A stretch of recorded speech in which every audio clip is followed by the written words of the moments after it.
our last show on Thursday night, we signed off by saying, you know, there's no easy games in Europe. Actually, yes, there is. This is an easy game for Hearts tonight. Petrocub are an easy game in Europe. They're playing against Moldovan farmers.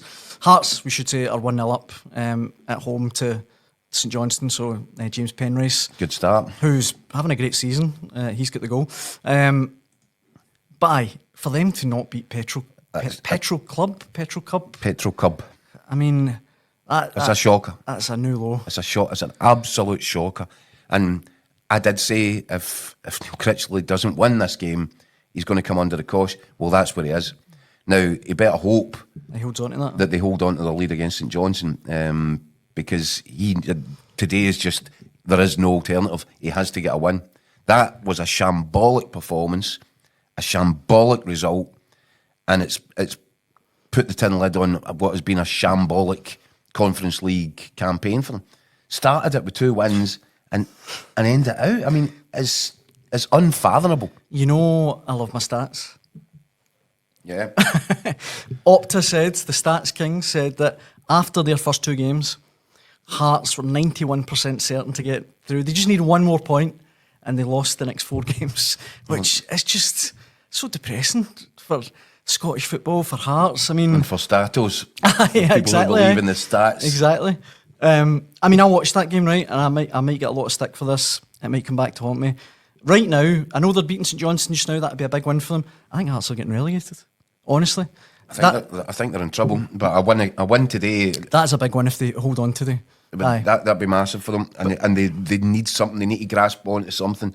If they fail to win at home to St Johnstone, it just adds another layer of misery and anger to a situation which is already feeling very volatile.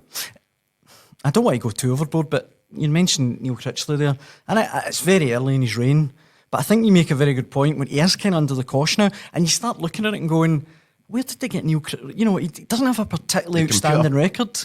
Is that... It was the analytics. The analytics brought him up. I mean... Some of us said at the time there was a far more obvious solution to the Hearts problem. There was, just down the road in Rugby Park, down the M77. That was too obvious for the computer. Aye, it's a weird one.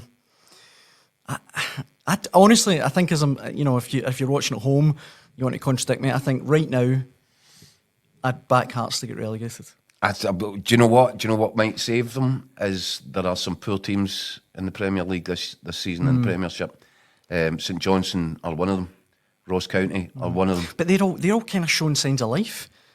Do you know what I mean? They'll get the odd result, they'll score goals. Hearts the other night, I was watching them, and they just looked devoid of anything, any creativity in the middle of the park. It's a big transfer window for Jamestown Analytics, isn't it? And they should have money, you'd have thought. Well, they've got money. Aye. And they've got all the data. So this, you wouldn't expect one transfer window to sort all the problems that Hearts have got.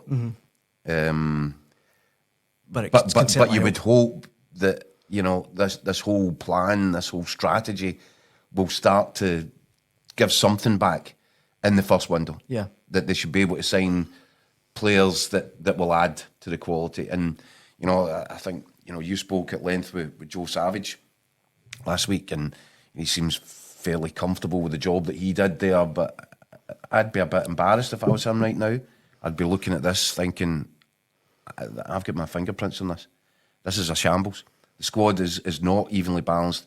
Apparently, the word is that Jamestown Analytics have looked at the squad and are far from impressed with the numbers that are coming back and the data that they're seeing in front of their eyes with this squad that was assembled previously by Joe Savage.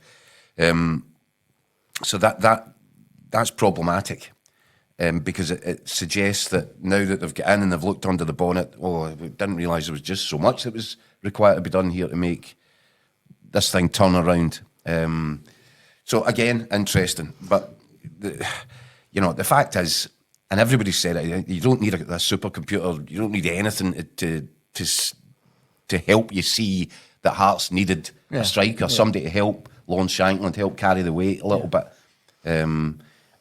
You would think that would be the first thing that they're trying to put into the keyboard right now to say, right, what's our options? We need one. We desperately need one. And I'm not for a second suggesting that Stephen Naismith will be enjoying Hearts' struggles this season. But with every passing week, you kind of look at it and go, maybe he wasn't the problem there. Yeah.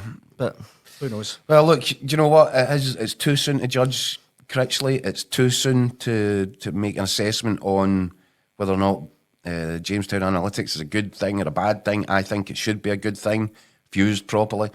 But you kind of get the feeling that they're just hanging on in there just now for January, and then hoping that things can turn from there.